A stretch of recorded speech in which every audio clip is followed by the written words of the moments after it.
दोस्तों, मैं शिवम श्रीवास्तव एक बार फिर से आप लोगों का स्वागत करता हूं। आशा करता हूं आप लोग एकदम अच्छे होंगे और बहुत बेहतरीन तरीके से हाई स्कूल की तैयारी कर रहे होंगे।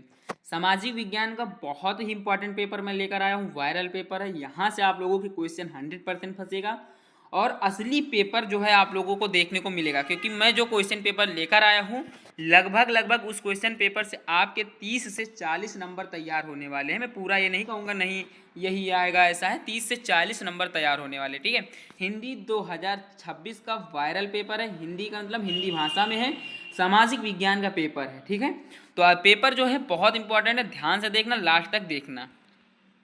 अगर मैं यहाँ पर सिंपली आप लोगों से बात करूँ कि सभी जो प्रश्न होते हैं से आप लोगों को शुरुआत के 15 मिनट आप लोगों को प्रश्न पत्र पढ़ने के लिए मिलेंगे। 15 मिनट में आप लोग क्वेश्चन पेपर पढ़ लीजिएगा। यह प्रश्न पत्र 2 खंडों में विभक्त होगा। नंबर की 2 खंड में, पहले खंड से A से 20 क्वेश्चन आएंगे जो कि बहुकल्पी होंगे, जिनके आंसर मैं आपको बता दूंगा। ठीक है, OMR सीट पर दिया जाएगा। OMR सीट पर उत्तर अंकित करने के पश्चात उसे काटे नहीं तथा इरेजर व व्हाइटनर आदि का प्रयोग ना करें, नहीं आपके नंबर कट सकते हैं। ठीक है, खंड बा 50 नंबरों का होगा। इसमें वर्णात्मक 2 एवं मानचित्र संबंधी क्वेश्चन होंगे। दिए गए मानचित्र को उत्तर पुस्तिका में किस मजबूती के साथ संलग्न करना। आप लोगों को मानचित्र दिया जाएगा, उसके साथ एक आपको धागा दिया जाएगा। उस धागे से आप लोग अच्छे से उसे बांध दीजिएगा। अगर वो कट फट जाता है तो फिर आपके नंबर कट जाएंगे। ठीक है, अब यहाँ पर सिंपली पहला क्वेश्चन है। पहला क्वेश्चन क्या है कि फ्रांस की क्रांति के परिणाम स्वरूप क्या हुआ था कि स्टेट जनरल का नाम बदलकर नेशनल असेंबली कर दिया गया था। आंतरिक आयात निर्यात शुल्क समाप्त कर दिया गया। क्षेत्रीय बोलियों को प्रोत्साहित किया गया। यह फ्रेंच राष्ट्र की जो है साझा भाषा बन गई। इसमें 3 ऑप्शन सही है, एक ऑप्शन गलत है। तो कौन सा ऑप्शन सही है? इसमें देखो, स्टेट जनरल का नाम बदलकर नेशनल असेंबली कर दिया गया, ये सही है। आंतरिक आयात निर्यात शुल्क समाप्त कर दिया गया, ये भी सही है। क्षेत्रीय बोलियों को प्रोत्साहित किया गया, ये भी सही है। लेकिन फ्रेंच जो है राष्ट्र की साझा भाषा बन गई, ये यहाँ पर गलत है। तो कुल मिलाकर ऑप्शन नंबर ए यहाँ पर आप लोगों का सही हो जाएगा। ठीक है, क्वेश्चन नंबर 2 है हमारा, निम्न में से कौन नेपोलियन संहिता से संबंधित नहीं है? जन्म पर आधारित विशेषाधिकार समाप्त कर दिए गए। कानून के समक्ष बराबरी और संपत्ति के अधिकार को सुरक्षित बनाया गया। श्रेणी संघों को कारीगरों को पर नियंत्रण हटा दिया गया। फ्रांसीसी नियंत्रण के अधीन क्षेत्रों को नेपोलियन सुधारों से मुक्त रखा गया। तो इसका सही आंसर क्या हो जाएगा? इसका सही आंसर हो जाएगा फ्रांसीसी नियंत्रण के अधीन क्षेत्रों को नेपोलियन सुधार से मुक्त रखा गया। क्यों? क्योंकि ये नेपोलियन संहिता से संबंधित नहीं है, बाकी सभी नेपोलियन संहिता से संबंधित हैं। ठीक है, हिंद स्वराज पुस्तक के लेखक कौन है? बाल गंगाधर तिलक, महात्मा गांधी, वल्लभ भाई पटेल या लाला लाजपत राय? देखो, जो हिंद स्वराज पुस्तक है उसके लेखक हैं बाल गंगाधर तिलक। ठीक है, बाल गंगाधर तिलक जी ने मतलब कि ये बुक लिखी थी, वो बहुत अच्छी बुक है। आप लोग जब पढ़ेंगे तो आपको समझ में आएगा आखिर इस बुक का नाम हिंद स्वराज क्यों पढ़ा है। ठीक है, कभी टाइम मिले तो पढ़िएगा, गूगल वगैरह पर अवेलेबल है, मिल जाएगा आसानी से। निम्न में से किसे अंतर्राष्ट्रीय मुद्रा कोष और विश्व बैंक में वीटो का अधिकार प्राप्त है? जापान, भारत, संयुक्त राज्य अमेरिका या श्रीलंका? क्वेश्चन नंबर 4 का सही आंसर है जापान। जापान को अंतर्राष्ट्रीय मुद्रा कोष और विश्व बैंक में वीटो पावर प्राप्त है। ठीक है, अब वहाँ पर बात करें, जैसे भारत में वीटो पावर किसे प्राप्त है? राष्ट्रपति के पास वीटो पावर है। उसी तरह जापान को विश्व बैंक की तरफ से वीटो पावर प्राप्त है। ठीक है, क्वेश्चन नंबर 5 है, कथन 1928 से लेकर, मतलब कथन यहाँ पर दिया गया है 1928 से लेकर 1934 के बीच भारत में गेहूं की कीमत 50% तक गिर गई। क्यों गिर गई? कारण क्या था? कारण 1929 में विश्वव्यापी मंदी की लहर चली, या ठीक है, मतलब का कथन क्या है? 1928 में 1934 के बीच भारत में गेहूं की कीमत 50% गिर गई। ठीक है, कारण था 1929 में विश्वव्यापी मंदी की लहर चली। का सही है, खा गलत है? खा सही है या का गलत है? का सही है किंतु खा की सही व्याख्या नहीं करता है, या डी का सही है और खा की सही व्याख्या करता है? तो इसका सही आंसर क्या होगा?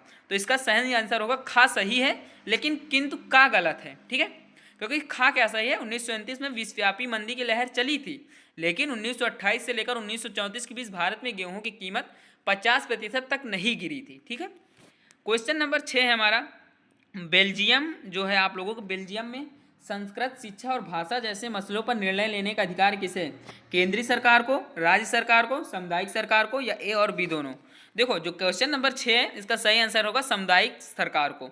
किसी भी भाषा पर अगर कोई निर्णय लेता है बेल्जियम तो सामुदायिक सरकार ही लेगी, ना तो केंद्रीय सरकार लेगी ना ही राज्य सरकार लेगी। ठीक है। क्वेश्चन नंबर 7 है, अवशिष्ट विषय से क्या तात्पर्य है? वे विषय जो राज्य सूची के अंतर्गत आते हैं, या वे विषय जो संवर्ती सूची के अंतर्गत आते हैं, वे विषय जो संघ सूची के अंतर्गत आते हैं, या वे विषय जो किसी भी सूची के अंतर्गत नहीं आते हैं। तो अवशिष्ट विषय से क्या तात्पर्य है? क्वेश्चन नंबर 7 है। इसका सही आंसर हो जाएगा वे विषय जो संघ सूची के अंतर्गत आते हैं उन्हें अवशिष्ट विषय माना जाता है। ठीक है। क्वेश्चन नंबर 8 है हमारा, निम्नलिखित में कथनों में से कौन सा सही नहीं है? भाषाई आधार पर राज्यों का निर्माण से देश ज्यादा मजबूत हुआ। झारखंड व उत्तराखंड राज्यों का गठन भाषा के आधार पर किया गया। हिंदी लगभग 40% भाषा और भारतीयों की राजभाषा है। यह संविधान में हिंदी के अतिरिक्त 21 अन्य भाषाओं को राजभाषा का दर्जा ही दिया गया। कौन सा सही नहीं है? एक ही इसमें गलत है, बाकी सब सही हैं। तो इसमें क्या गलत है? हिंदी लगभग 40% भारतीयों की राजभाषा। हिंदी राजभाषा है, राष्ट्रभाषा है, इसलिए यह गलत है। ठीक है। क्वेश्चन नंबर 9 है, भारत में धर्मनिरपेक्ष शासन व्यवस्था का मॉडल चुना गया, इस संबंध में सही क्या है? किसी भी धर्म को राजकीय धर्म नहीं बनाया गया। सभी नागरिकों को, समुदायों को किसी भी धर्म का पालन करने की स्वतंत्रता है। हाँ है। संविधान धर्म के आधार पर किए जाने वाले भेदभाव को अवैधानिक घोषित करता है। हाँ, ये भी सही है। तो इसमें से धर्मनिरपेक्ष शासन व्यवस्था का मॉडल चुना गया, इस संबंध में सही कथन कौन सा है? तो सही कथन है किसी भी धर्म को राजकीय धर्म नहीं बनाया गया। भारत का कोई राजकीय धर्म नहीं है, सभी धर्म को समान व्यवहार दिया गया, सभी धर्म को समान यहाँ पर मतलब कि समान संस्कारें दी गई हैं, सभी धर्म को समान रखा गया है। ठीक है। इसलिए भारत का कोई राजकीय धर्म नहीं है। क्वेश्चन नंबर 10 है हमारा, राजनीतिक दलों से संबंधित सुधार संविधान संशोधन के किस उद्देश्य से किया गया है? दल बदल रोकने के लिए, आपराधिक पृष्ठभूमि वाले व्यक्तियों को चुनाव लड़ने पर प्रतिबंध लगाने हेतु, चुनाव का खर्च सरकार द्वारा उठाए जाने के लिए, दलों के संगठित चुनाव कराने के लिए। ठीक है। तो इसका सही आंसर क्या होगा? इसका सही आंसर हो जाएगा आपराधिक पृष्ठभूमि वाले व्यक्तियों को चुनाव लड़ने के प्रतिबंध लगाने हेतु राजनीतिक दलों से संबंधित सुधार संविधान संशोधन किस उद्देश्य से किया गया था। ठीक है। इस चीज को याद रख लेना, इंपॉर्टेंट क्वेश्चन है। यहां से क्वेश्चन आप लोगों को पुटअप किए जाएंगे। चिपको आंदोलन किससे संबंधित है? मृदा संरक्षण, वन संरक्षण, जल संरक्षण या वायु संरक्षण? देखो, जो चिपको आंदोलन था वो मृदा संरक्षण से मतलब कि संबंधित है। ठीक है। क्वेश्चन नंबर 12 है, लंबे चौड़े क्षेत्र की उगाई जाने वाली कृषि प्रणाली कौन सी? स्थानांतरित कृषि, रोपण कृषि, बागवानी या गहन कृषि? क्वेश्चन नंबर 12 का सही आंसर होगा स्थानांतरित कृषि। स्थानांतरित कृषि मतलब यहाँ पर लंबे चौड़े क्षेत्र में उगाई जाने वाली कृषि प्रणाली स्थानांतरित कृषि ही है। ठीक है। निम्नलिखित में से कौन सी टिप्पणी प्राकृतिक वनस्पति और प्राणी जात के पतन का सही कारण नहीं है? कृषि प्रसार, वृहत स्त्री विकास परियोजनाएं, पशुचारण और ईंधन लकड़ी एकत्रित करना, या तीव्र औद्योगिकरण व शहरीकरण? देखो, इसका सही आंसर क्या होगा? इसका सही आंसर हो जाएगा आप लोगों का कृषि प्रसार। निम्नलिखित में से कौन सा टिप्पणी प्राकृतिक वनस्पति और प्राणी जात के पतन का सही कारण नहीं है? तो कृषि प्रसार। कृषि प्रसार होगा तो पतन नहीं होगा, मतलब पतन का सही कारण नहीं है ये। ठीक है। निम्नलिखित में से कौन सा राज्य हजीरा विजयपुर जगदीशपुर पाइपलाइन से नहीं जुड़ा है? ठीक है। मध्य प्रदेश, गुजरात, महाराष्ट्र, उत्तर प्रदेश? तो क्वेश्चन नंबर 14 का सही आंसर होगा महाराष्ट्र। महाराष्ट्र जो है हजीरा विजयपुर जगदीश पाइपलाइन से नहीं जुड़ा हुआ है। ठीक है। यूपी में तो जगदीशपुर है ही। निम्नलिखित में से कौन सा उद्योग बॉक्साइट को कच्चे माल के रूप में प्रयोग करता है? एल्यूमिनियम प्रगलन, कागज, सीमेंट या स्टील? क्वेश्चन नंबर 15 का सही आंसर हो जाएगा स्टील। स्टील जो है बॉक्साइट के कच्चे माल के रूप में प्रयोग करता है। ठीक है। एक वस्तु का अधिकांशतः प्राकृतिक प्रक्रिया में उत्पादन क्षेत्र की गतिविधि है प्राथमिक, द्वितीयक, तृतीयक या सूचना प्रौद्योगिकी? क्वेश्चन नंबर 16 का सही आंसर होगा द्वितीयक। क्वेश्चन नंबर 17 है हमारा, ऋण के औपचारिक स्रोतों से संबंधित नहीं है? बैंक, सहकारी समिति, नियोक्ता या जमींदार? तो इसका सही आंसर हो जाएगा आप लोगों का बैंक। ऋण के औपचारिक स्रोतों में सम्मिलित नहीं होता है बैंक। ठीक है। सामान्यतः किसी देश का विकास किस आधार पर निर्धारित किया जाता है? प्रति व्यक्ति आय पर, औसत साक्षरता स्तर पर, लोगों की स्वास्थ्य स्थिति पर, उपरोक्त सभी?